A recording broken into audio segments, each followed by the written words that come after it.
Bismillahirrahmanirrahim. Alhamdulillah. Alhamdulillahilladzi khalaqal insana 'allamahul bayan. Bayana dzatihi wa sifatihi wa af'alihi wal akwan. Ashhadu an la ilaha illallah wahdahu la syarika lahu bil ikrami wal ihsan. Ashhadu anna sayyidana Muhammadan 'abduhu wa rasuluhu manba'ul irfan. Allahumma salli wa sallim wa barik ala sayyidina Muhammadin miftahil jinan wa ala alihi wa sahbihi wa zurriyatihi wa atba'ihi ila akhiriz zaman, amma ba'd. Yang kita hormati, kita muliakan para habaib dan para ulama, para muhibbin, hadirin, hadirat rahimakumullah. Puji syukur tak terhingga selalu kita haturkan kehadirat Allah Subhanahu wa ta'ala, yang mana dengan kemurahannya, pertolongannya, kita pada malam ini kembali bisa berkumpul, bisa bertemu di majelis yang penuh dengan berkah dan rahmat ini. Salawat dan salam atas junjungan kita Nabi besar Muhammad sallallahu alaihi wasallam dan seluruh keluarga, sahabat, zuriat dan pengikut beliau ila yaumil qiyamah. Para muhibbin rahimakumullah, al-hikmatul hadi wa thalathun ba'dal mi'ati tsaniyah minal hikamil ataiyah. Qala al-imam Ahmad ibnu Athaillah as-Sakandari rahimahullah, nafa'ana bi'ulumih. Hikmah yang ke-231 dari Al-Hikamil Athaiyah, berkata Imam Ahmad ibnu Athaillah as-Sakandari rahimahullah, al-ilmun nafi' huwa alladhi yanbasitu bis sadri syu'a'uhu wa yankashifu bihi 'anil qalbi kina'uhu. Artinya, bermula ilmu yang bermanfaat ialah ilmu yang terbuka di dalam hati cahayanya ilmu itu, dan nampaklah, terbukalah dengan ilmu itu daripada hati tutupan hati itu. Nah, para muhibbin rahimakumullah, al-ilmun nafi' alladhi umira bitalabih, bermula ilmu yang memberikan manfaat. Artinya ilmu itu ada yang tidak memberikan manfaat, karena Nabi sallallahu alaihi wasallam dalam doa beliau, Allahumma inni a'udzubika min ilmin la yanfa'. Ya Allah, aku berlindung dengan Engkau daripada ilmu yang tidak bermanfaat.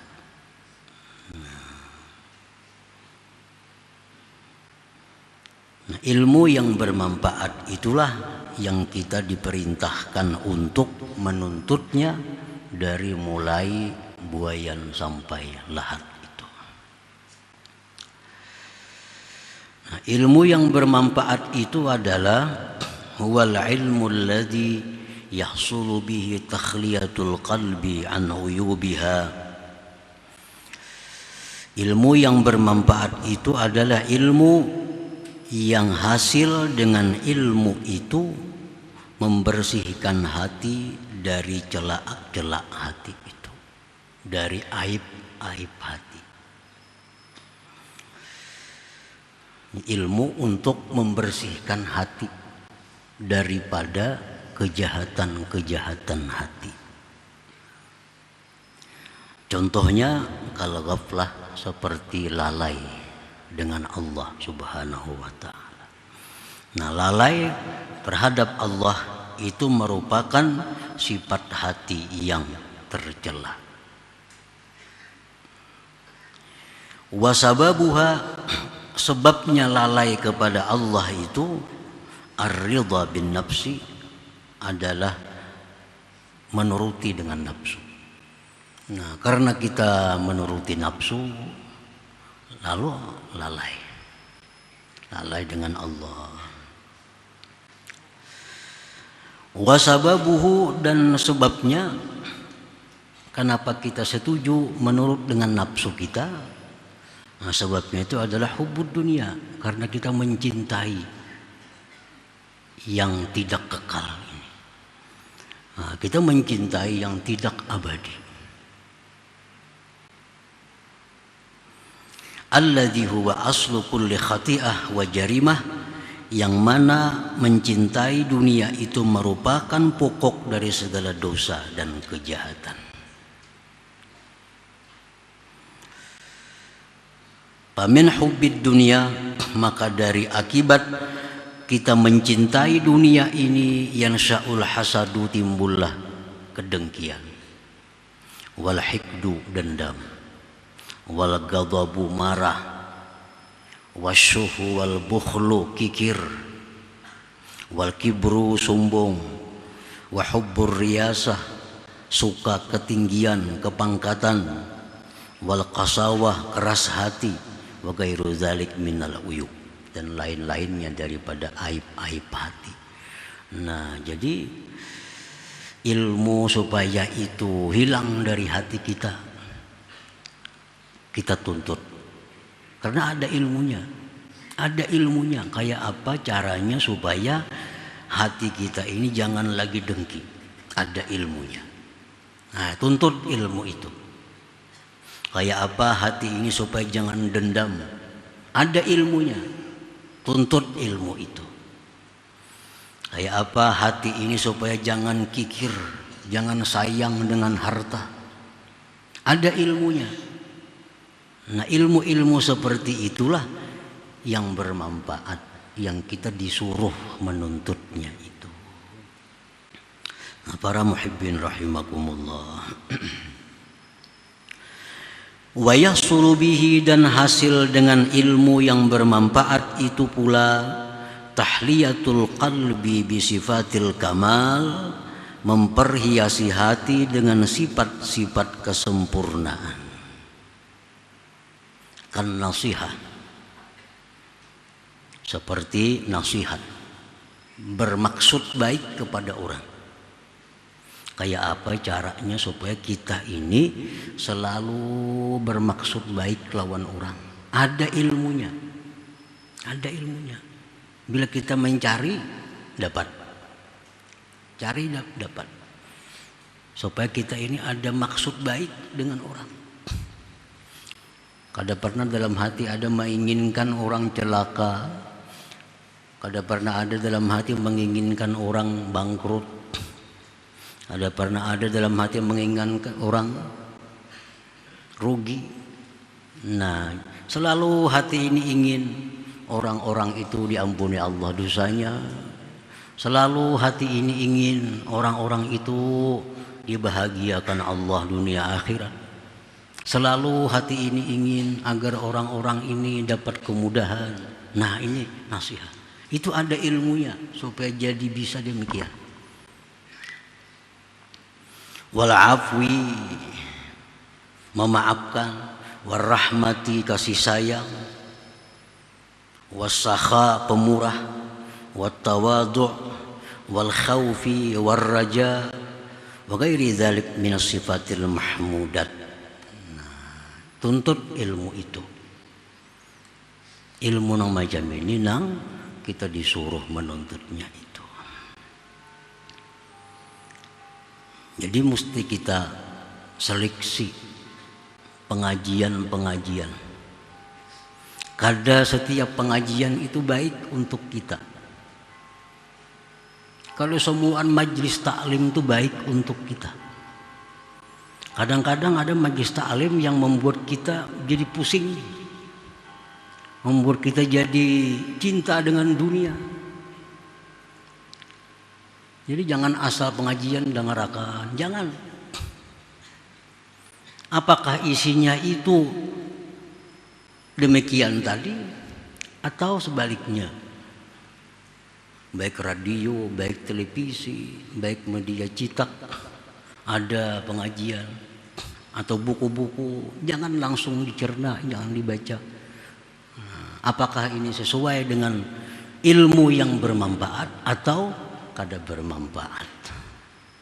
Jadi bukan setiap majelis ilmu itu bagus bagi kita. Mungkin bagi orang yang bagus, bagi kita belum tentu bagus. Kalau kita menjalani jalan suluk, jalan yang mana kita ingin mencapai keridhaan Allah, jalan menjalani ma'rifat kepada Allah, hati-hati dengan pengajian-pengajian. Kalau itu justru menyimpangkan kita dari tujuan mencapai ma'rifat kepada Allah itu. Oh, ini pengajian masalah fikih yang menguraikan tentang mazhab ini, mazhab itu, kada perlu diikuti. Justru bikin tambah pikiran. Ini mazhab Syafi'i mengatakan boleh, mazhab Hanafi kada berkunut, mazhab ini kada perlu ikut pelajaran seperti itu. La yanfa, kada berguna untuk mendekatkan diri kepada Allah. Amun untuk bahan pandir ya berguna aja bang itu. Banyak buku dibaca, banyak pengajian didengar, bahkan modal berpandir kayaknya ya berguna aja. Tapi kalau untuk menuju kepada Allah, la yanfa, kada ada gunanya. Cari ilmu nah supaya kita ini asalnya kikir jadi pemurah, asalnya pendendam jadi pemaaf, asalnya pengarasan jadi lemah lembut. Nah itu ilmu yang macam itu yang bermanfaat untuk orang-orang yang ingin mendekatkan diri kepada Allah Subhanahu wa ta'ala. Para muhibbin rahimakumullah. Jadi hati-hati bagi mereka-mereka yang sudah suluk, sudah menjalani jalan menuju Allah. Jangan sembarang masuk ke telinga ilmu-ilmu yang barangkali bisa mengganggu konsentrasi kita untuk terus jalan. Wa yahsulu bihil ma'rifatu, dan hasillah dengan ilmu itu al ma'rifatu billah, mengenali dengan Allah. Wa sifatihi, sifat-sifat Allah yang sempurna, wa asma'ihi, nama-nama Allah al-husna, wa af'alihi, af'al, perbuatan-perbuatan Allah, wa bi kaifiyati ta'abbud lahu, cara bagaimana beribadah kepada Allah, wa ta'addub ma'ahu, bagaimana cara beradab bersama Allah. Nah ini ilmu yang bermanfaat, ilmu yang berguna ini untuk orang-orang yang ingin ma'rifat kepada Allah Subhanahu wa ta'ala. Para muhibbin rahimakumullah. Jadi Allah zatnya, kita pelajari tentang zat Allah. Sifat Allah kita pelajari. Allah punya sifat-sifat kesempurnaan. Nama-nama Allah semuanya nama-nama yang indah. Fi'il, perbuatan Allah semuanya punya makna tanpa sia-sia. Nah itu kita pelajari. Kita pelajari bahwa Allah itu maujud, ada. Allah ada. Semuaan kita yakin Allah Ta'ala itu ada. Tapi kada semuaan orang sudah merasa keberadaan Allah itu. Mulai kekanakan sampai nang tua yakin Allah ada. Tapi merasalah pada Allah itu ada. Nah ini yang perlu dicari ilmu. Kayak apa cara supaya keyakinan selama ini Allah ada itu bisa kita rasa. Jangan sampai kita meyakini tentang Allah ini sampai di ilmul yakin. Tapi harus naik ke ainul yakin, naik lagi ke hakul yakin. Nah ilmu semacam ini yang membawa beruntung dunia dan akhirat. Ini yang dicari. Kalau ada pengajian-pengajian yang mengarah ilmu seperti itu yang bagus didengar. Ini yang bagus didengar. Ada pengajian yang bertatawaan, ada artinya. baca rubuan, tidak ada maknanya. La yanfa, kada ada gunanya kalau untuk mendekatkan diri kepada Allah. Tidak ada gunanya. Cari ilmu supaya kita ini merasa Allah tuh ada. Nah, sekarang kita dengan Baitullah yakin Baitullah tuh ada. Yakin. Itu ngarannya namanya ilmu yakin.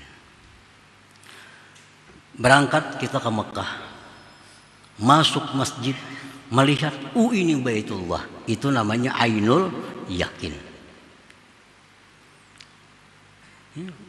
Lapah nih berangkat nih, perlu dana, perlu tenaga, pembimbing, hanya sampai ke Mekah sana. Melihat ini Baitullah yang selama ini aku ketahui dari orang-orang, sekalinya macam ini Baitullah. Itu namanya ainul yakin. Cari jalan kayak apa supaya kau melihat Baitullah itu. Nah, melihat Baitullah ainul yakin. Yakin bujur sudah pada ada sekalinya Baitullah ini. Dulu hanya sekedar ilmu, tahu pada ada Baitullah. Sekarang sudah di hadapannya, yakin kita. Nah, sekarang masuk ke dalam Baitullah, masuk ke dalamnya. Ini hakul yakin. Hakul yakin. Ngalih bana masuk itu. Bila kada orang nang dekat lawan bubuhan kerajaan, kada kau masuk ke situ. Kada kau masuk ke Baitullah. Kayak apa aja sugihnya, bisi harta, kada kau masuk. Kalau kada punya link yang bagus dengan kerajaan-kerajaan amir-amir, nah mungkin hanya bisa masuk ke dalam Baitullah. Nah, sama orang untuk mendapatkan hakul yakin ini, kayak apapun amalan banyaknya kada akan bisa. Kalau kada syafaat daripada para aulia, terutama Nabi kita sallallahu alaihi wasallam. Nah, para muhibbin rahimakumullah. Jadi cara itu yang dituntut nih, supaya kau melihat Baitullah, supaya kau masuk. Nah, jadi apabila kita meyakini bahwa Allah Subhanahu wa ta'ala itu maujud, ada, sudah dapat ilmu yakin. Nah, kemudian kita sudah merasa bahwa segala sesuatu ini ternyata kada akan bisa ada tanpa adanya Allah. Nah, kita sudah bisa merasakan bahwa ternyata segala sesuatu ini kada akan bisa bergerak kalau tidak digerakkan oleh Allah. Segala sesuatu kada akan bisa berkehendak kalau kada diberi kehendak oleh Allah. Sudah kita rasakan itu. Berarti kita punya ainul yakin kepada maujudnya Allah Subhanahu wa ta'ala. Itu ada ilmunya. Ada ilmunya kayak apa cara supaya kita bisa duduk di ainul yakin itu. Melihat apapun kita kadang akan lepas daripada Allah Subhanahu wa ta'ala. Nah, itu ainul yakin. Ini ilmu yang dicari. Ilmu dicari. Itu babakan yang kedua sesudah ainul yakin. Nah, kemudian bagaimana caranya supaya kita bisa berakhlak dengan akhlak Allah. Akhlak Allah. Jar Nabi takhallaqu bi akhlaqillah. Berakhlaklah dengan akhlak Allah. Kayak apa cara supaya bisa berakhlak dengan akhlaknya Allah? Nah, bila kita mampu berakhlak dengan akhlaknya Allah, kita sudah hakul yakin. Nah, hakul yakin. Nah, samuan itu ada ilmunya. Ada ilmunya. Asalkan kita mau belajar sungguh-sungguh, Allah menjamin diberi. Walladzina jahadu fina lanahdiyannahum subulana. Dalam Al-Quran, orang yang bujur-bujur ya Tuhan, sungguh-sungguh belajar, lanahdiyannahum subulana, kami akan berikan dia, asal mau bujur-bujur belajar. Kayak apa supaya naik ke ainul yakin, kayak apa caranya supaya bisa masuk ke hakul yakin. Nah, ini ilmu yang membawa kita beruntung. Ini ilmu. Nah, para muhibbin rahimakumullah. Qala Syekh Abu Abdullah At-Tirmidzi, al-ilmu nafi huwa an-nur. idza asyraka fi sadri tasawwaratil umur husnuha wa sayyi'uha wa huwa alamatul hidayah. Syekh Abu Abdillah At-Tirmidzi berkata, ilmu yang bermanfaat itu adalah cahaya. Bila sudah cahaya itu menerangi hati kita, kita akan melihat ini baik, ini buruk. Jadi ilmu untuk mengetahui mana halal, mana haram, mana yang mesti dikerjakan, mana mesti ditinggalkan, mana yang mendekatkan diri kepada Allah, mana yang membuat diusir oleh Allah. Nah, mengetahui itu ilmu bermanfaat. Wa huwa alamatul hidayah, itu alamat petunjuk Allah Subhanahu wa taala. Wa qala ba'dhum, berkata sebagian ulama, wa hadhil ulum allati yanbaghil insanu ay yastaghrika fiha umrah wa ma siwa hadhil ulum qad la yuhtaju ilaiha wa rubbama adarra bi sahibiha. Ini ilmu-ilmu yang diterangkan di atas tadi, ilmu cara membersihkan hati, ilmu cara memperhiasi hati, ilmu cara mengenali Allah Subhanahu wa ta'ala. Itu ilmu-ilmu yang mestinya manusia menghabiskan umur pada ilmu itu. Ilmu ini yang kita habiskan umur.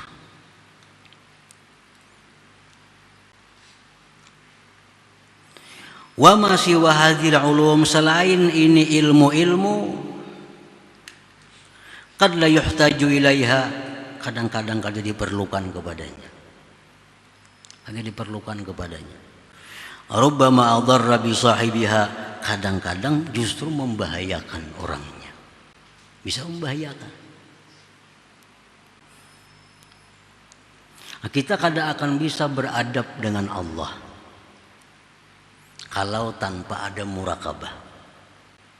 Nah, ilmu kayak apa cara supaya lawan Tuhan beradab. Kita lawan atasan kita beradab, lawan pimpinan kita bertata kerama, lawan Tuhan maginnya lagi beradab. Nah, kayak apa cara beradab lawan Tuhan itu? Nah, antara lain adalah ilmunya mesti kita muraqabah. Nah, muraqabah kita selalu merasa diawasi Allah, merasa dilihat Allah, didengar oleh Allah, diketahui oleh Allah. Nak mau tuh beradab lawan Tuhan. Bila itu kada mau beradab lawan Tuhan. Yang tertawa terbahak-bahak, atau apa kadang orang tertawanya gelagakan. Ini orang kada beradab lawan Allah Ta'ala. Kenapa? Ini merasa Allah tuh kada ada. Nah, kayaknya ada kan yang wanita tawa kayak itu, bang. Ada wanita tawa di hadapan Tuhan. Nah, tertawa dalam arti yang terbahak-bahak itu. Sahabat tertawa terbahak-bahak ditegur oleh Nabi. Ya Nabi, kalau engkau tahu seperti aku tahu, niscaya kalian lebih banyak menangis daripada terbahak-bahak itu. Nah, ini Nabi ini Sayyidul Mutakhalliqin bi akhlaqillah, contoh orang yang berakhlak dengan akhlak Allah, ya Nabi. Dan warasatuhu, dan pewaris-pewaris Nabi itu. Jadi beradab dengan Tuhan kada akan bisa ada kalau kita kada merasakan keberadaan Allah itu. Kalau kita sudah merasa Allah ini ada, dekat, sangat dekat, tahu apa geritik hati kita, maka kada wani sudah. Mulut kada wani menggibah orang, mata kada wani sembarangan, telinga kada wani sembarangan, tangan kada wani. Kenapa? Karena diawasi. Diawasi. Nah, ilmu itu yang kita cari ini. Wa qala Syekh Abdul Hasan Asy-Syadzili rahimahullah, man lam yataghalghal fi hadhihi al-ulum mata musirran 'alal kabair wa huwa la ya'lam. Orang yang tidak mendalami ilmu tadi, kadang mendalami ilmu itu, dia akan mati dalam keadaan menanggung dosa-dosa besar tanpa menyadari. Orang nang kada mengerti itu, Kada tahu ilmu kayak apa cara membuang dengki, kayak apa cara membuang hasad, kayak apa cara membuang dendam, kayak apa cara supaya jadi pemurah, kayak apa cara supaya bisa merasakan Allah tuh ada dekat. Nah, kadang mendalami ilmu-ilmu itu, mata musirran alal kabair, dia mati dalam keadaan mengekali dosa-dosa besar. Nah, kalau ada pengajian-pengajian dimanapun, dari guru siapapun, bila arahnya demikian, nah, patut didengarkan, patut dihadiri itu. Nang siapa kok gurunya? Gimana kehendaknya? Bila pengajiannya arahnya untuk hal-hal seperti tadi, nah itu yang perlu dituntut ilmunya. Bila kada karuan, kada usah hadir. Bila kada jelas, apa hasilnya? Apa kesimpulannya? Kada jelas, kada perlu dihadiri. Kada ada manfaatnya. Bahkan justru menjauhkan kita dari Allah Subhanahu wa ta'ala. Nah, kalau kita teliti, periksa, telaah dari hikmah yang pertama kitab Hikam ini, nah, pelajari dari hikmah pertama, kedua, ketiga, keempat sampai seterusnya. Nah, semuaan ilmu itu ada diterangkan dalam kitab Al-Hikam itu. Nah, dengarkan, bujur-bujur dengarkan. Nah, sambil melihat TV dengarkan kayak apa anak jelas. Nah, dengarkan bujur-bujur, seksama dari hikmah pertama, kedua, ketiga sampai seterusnya. Nah, niscaya ilmu yang nafi' itu lengkap di dalam kitab Hikam ini. Ada dalam kitab Al-Hikam ini. Nah, para muhibbin rahimakumullah, kemudian hikmah yang ke-232 insyaallah taala. Ya Allah biha, ya Allah biha, ya Allah bi husnil khatimah, ya Allah biha, ya Allah biha, ya Allah bi husnil khatimah, ya Allah biha, ya Allah biha, Allah bi husnil khatimah, ya yarju minhu syafa'atan, sallu alaihi wa sallimu taslima, Allahumma salli wa sallim